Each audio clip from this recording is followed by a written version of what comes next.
Xavier Belin avait choisi de venir devant vous pour plusieurs raisons. La première, c'est qu'il était très attaché à la formation, ayant été lui-même frappé par un deuil précoce, le décès de son père alors qu'il avait 17 ans, il n'avait pas pu passer son bac. Et il a appris par des cours du soir la comptabilité, la gestion, la technique agricole, mais il avait très tôt dit que la gestion et les connaissances de gestion étaient indispensables pour être agriculteur. On a vu après qu'il avait bien appris la gestion. La deuxième raison, c'est que l'Observatoire de l'enseignement technique agricole dont Henri Nallet a la responsabilité est très important pour nous, au-delà de l'amitié que Xavier Belin porte à Henri Nallet, pour nous fournir justement une capacité à prendre du recul, analyser bien sûr, mais aussi se projeter pour regarder quels sont les besoins en compétences pour les jeunes qui rentrent dans nos métiers demain. Étant moi-même présidente du Fonds de formation continue Vivea, je travaille pour appréhender les besoins en compétences des agriculteurs en activité et compléter la formation initiale par la formation continue. Mais plus la formation est initiale est élevée, plus nos jeunes ont des capacités et des compétences pour justement s'adapter. Et puis la troisième raison, c'est que de tout temps, la FNSEA a affirmé son soutien fort et entier à l'enseignement agricole, rattaché au ministère de l'Agriculture. Il y a eu souvent, et il y a de temps en temps, et il y a régulièrement, et il y aura peut-être encore des tentations, d'autres aventures et de rattachement ou de rapprochement. Nous savons, nous, la pertinence d'avoir un enseignement agricole connecté au ministère de l'Agriculture, parce qu'il est très important d'avoir des professionnels, j'allais dire de vrais professionnels, des professionnels connaisseurs de nos problématiques qui ne sont pas toutes identiques, mais surtout dire que l'enseignement agricole a montré de très nombreuses réussites, à la fois par ses responsables professionnels et les responsables professionnels qui ont été générés, par l'élévation de la compétence des jeunes agriculteurs, participant récemment à une conférence organisée par les jeunes agriculteurs. En tant que présidente de Vivea, je constatais avec satisfaction que 87% des jeunes agriculteurs qui s'installent ont aujourd'hui un bac, et près de 30% d'entre eux aujourd'hui ont un diplôme d'ingénieur. Qui l'aurait prédit il y a ne serait-ce que 4-5 ans, cette élévation de niveau de compétences, doublée d'un très fort taux de formation pour les agriculteurs, puisque 20% des agriculteurs suivent au moins un stage de formation chaque année, fait que nous avons des chefs d'exploitation qui sont conscients de la nécessité de se former régulièrement pour s'adapter à un métier qui change. On le voit d'ailleurs en étant très souvent en réunion syndicale sur le terrain en ce moment, que lorsque les agriculteurs sont plus formés, plus à même de dominer leur comptabilité, les éléments techniques par des indicateurs, le pilotage de leurs exploitations, ils ont moins peur de la crise, ils ont moins peur de l'avenir. Ça ne résout pas tous les problèmes, mais quand on maîtrise la situation, on est moins anxieux à l'idée des difficultés qui nous arrivent. C'est vrai que l'agriculture française aujourd'hui connaît de multiples crises, une crise économique, une crise sanitaire, une crise climatique, une crise morale aussi, le mal-être est fort. Plusieurs l'ont fortement exprimé au président de la République ce matin. Vous le voyez aussi, probablement au contact des parents, des jeunes qui sont dans vos établissements, qui interrogent beaucoup, et beaucoup de journalistes nous disent aux jeunes agriculteurs ou aux anciens jeunes agriculteurs, je vois François Tabuy, l'ancien président des jeunes agriculteurs, mais qu'est-ce qui fait qu'un jeune agriculteur a envie de s'installer aujourd'hui dans une crise pareille? Voilà ce qui nous est dit, ce qui est fou. Rappelez-vous, quand vous vous êtes installés, quand nous nous sommes installés, certes, il y avait des difficultés, mais il y a toujours l'espoir de jours meilleurs. Et ce qui est incroyable en ce moment, c'est que nous savons tous qu'il y a de fortes opportunités et de vrais enjeux ouverts devant l'agriculture, des enjeux alimentaires avérés que plus personne ne conteste, des enjeux climatiques pour lesquels l'agriculture est source de solutions par la capture carbone, les énergies renouvelables et de multiples solutions, des enjeux sanitaires aussi, des enjeux territoriaux avec la non-concentration urbaine permanente et avec justement des territoires attractifs, vivants et dynamiques. Et l'agriculture est en capacité de répondre à tout cela. Et puis parce qu'il y a toujours chevillé au corps des jeunes cette passion du métier d'agriculteur qu'ils expriment à leur manière aujourd'hui. Et les regards que j'ai croisés ce matin dans le hall 1 des jeunes éleveurs et des jeunes étudiants en élevage est toujours aussi aiguisé lorsqu'on leur parle de leur installation. Le métier de l'agriculture change, c'est indéniable. Il nécessite, comme l'a très justement dit Jérémy De Serle dans une interview récente, probablement d'être de très bons gestionnaires autant que de très bons techniciens. Très bons techniciens, c'est important, mais ce n'est pas suffisant. Très bons gestionnaires, c'est indispensable. Et quand des jeunes s'installent en disant « c'est ma maman qui fait la comptabilité dans le GAEC », j'aime pas trop ça, parce que ce n'est pas préparer le jeune à tenir vraiment les rênes de l'entreprise. Cette partie maîtrise de la compta-gestion est essentielle, notamment au moment où les aléas économique dans les exploitations agricoles, avec des fluctuations de chiffre d'affaires de 20, 30, 40%, voire plus d'une année à l'autre, fait qu'il faut savoir piloter son exploitation en situation d'aléa. Et ça, j'avoue qu'à titre personnel, ayant fait un bac D prime plus un BTS technique agricole et gestion d'entreprise il y a quelques années, à l'Institut Saint-Dominique au Puy-en-Velay en Haute-Loire, comme ça vous saurez tout, on n'avait pas à l'époque de cours de gestion aussi affûtés pour appréhender la volatilité parce qu'elle n'existait pas. La volatilité est un contexte nouveau et il faut amener une compétence aux jeunes. Et puis la volatilité, nous en parlons beaucoup depuis 2-3 ans. Et j'espère que les programmes ne mettront pas encore 2-3 ans à s'adapter, sinon on aura quand même beaucoup de retard à l'allumage.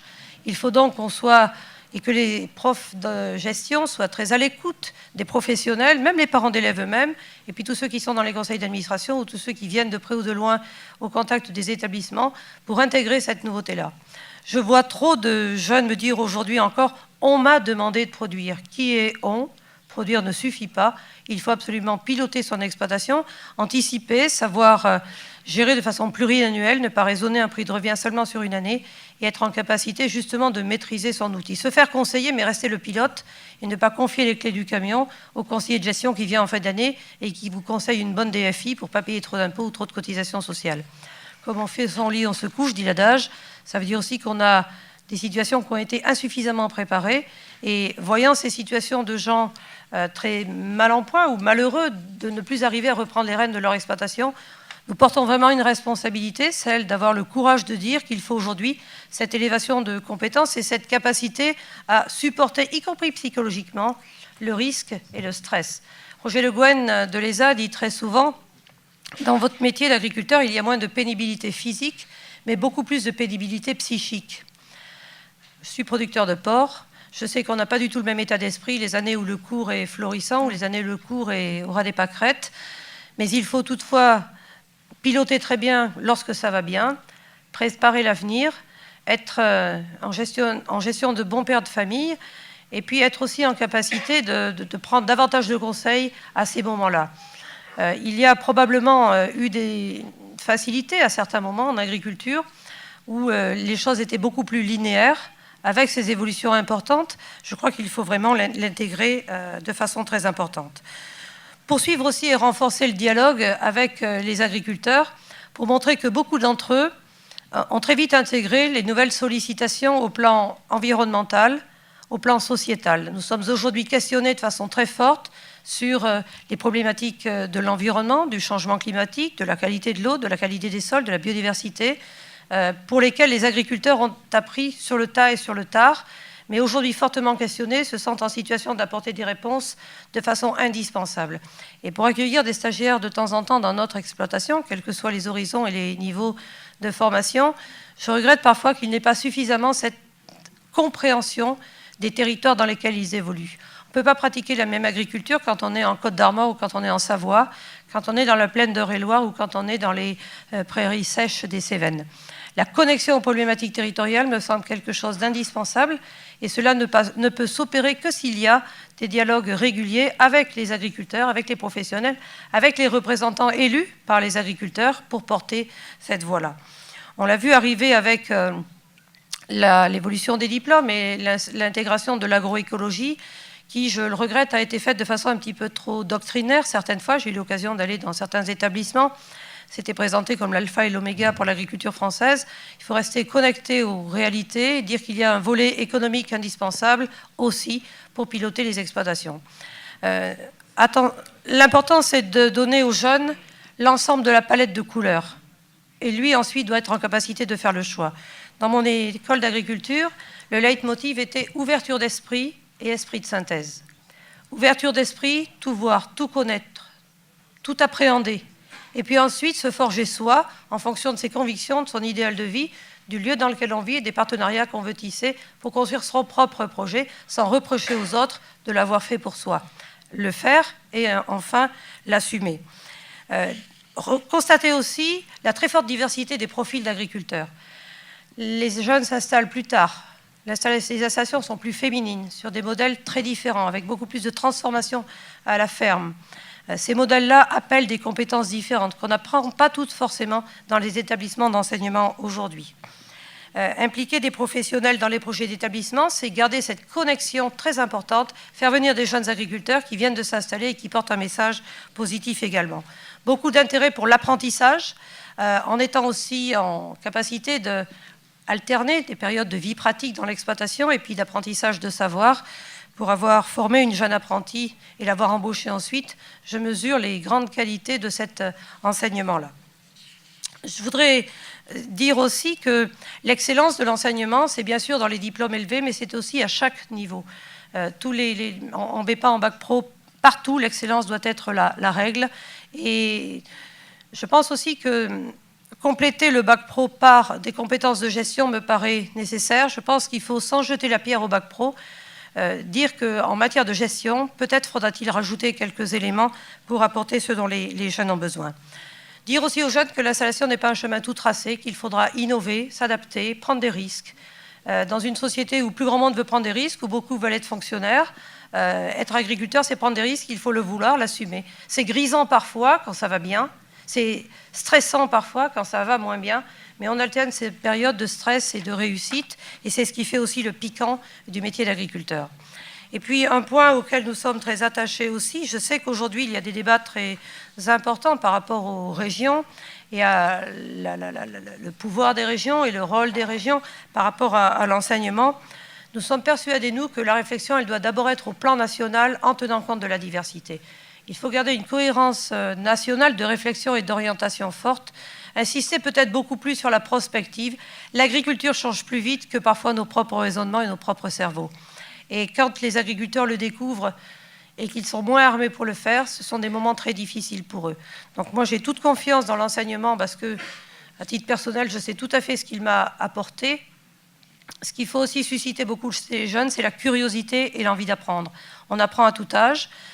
Nous essayons de développer une vraie connexion aussi entre l'enseignement initial et la formation continue avec des administrateurs Vivia. Je vois ici Philippe Moinard et je vois Béatrice Zengli. Nous sommes en permanence connectés pour cibler quels sont les besoins en compétences des agriculteurs aujourd'hui. Et je peux dire, sans me tromper beaucoup, que quand les agriculteurs maîtrisent leur sujet, dominent leur exploitation et disent « j'ai 2 mauvaises années à passer, mais ça ira mieux après », on a vraiment des gens qui sont plus sereins. Donc vraiment, c'est une invitation à accompagner ceux qui sont en place par la formation continue, mais inciter tous les jeunes à aller plus en formation. Et quand des parents me disent « mon fils adore l'agriculture, mais il n'aime pas l'école, c'est comme ça, oh, il fera un bon paysan ». Non, il faut lui botter les fesses et l'envoyer à l'école d'abord, c'est indispensable. Et puis, je ne peux pas non plus m'empêcher de citer Jean Salmon, que je vois au fond, qui disait toujours « on ne peut pas, quand on est jeune, marcher dans les godasses de ses parents ». C'est ainsi qu'il le disait. Maintenant, ce sont peut-être des beaux souliers vernis, je ne sais pas. Mais il faut penser l'avenir autrement. Il faut penser la formation autrement parce que la réalité du milieu agricole, aujourd'hui, est extrêmement changeante. Et de grâce, pensons quand même que la formation initiale, c'est une chance inouïe aussi de rencontre. N'étant jamais partie de l'exploitation de mes parents à l'époque, j'avais rencontré par la formation des fils agriculteurs et des jeunes venant de plus de 56 départements. J'ai voyagé dans ma tête grâce à la formation agricole. Ces échanges-là, ils sont irremplaçables. Voilà, merci beaucoup.